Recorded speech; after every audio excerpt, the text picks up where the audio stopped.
，D4 嘅6-3拍住佢，仲有東方福寶啊，出閘俾人挨咗咧，依家外欄尾，哎呀又撞一撞添，冇林寶展啊，咁啊包咗落尾嘅嘛，黃金騎士嚟㗎，跑咗一半嘅路程啦，前面不可擋咧就放咗出嚟跑㗎啦，咁啊緊隨其後㗎嘛，有拉合爾啦，入邊啊團結勇士啦，外欄嗰邊仲有藍雀爺啊，後多層嘅馬咧，仲有穿雲達月嗰啲，最後百零米啦，不可擋就唔多咯喎，埋邊團結勇士追緊佢，中間位置仲有呢啲拉合爾，最後50米不可擋仲有少少嘅優勢，埋邊位置團結勇士接近終點不可擋，黃寶利又係擺咗喺前面度啦。第2名嘅馬呢係團結勇士，第3名呢就拉合爾，第4名相當近喎，有穿雲達月就黃帽嘅，外邊12號有藍雀爺需要影相啊！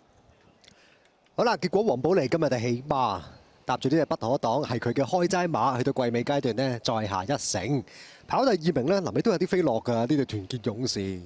今次成為冷門啊！呢個第2、第3名係5號拉合爾，第4名呢藍雀爺啊！哇，都意外重重啊！嗰隻武林寶典啊，又挨到條欄啊，又勝啊！但係俾隻最好玩一噴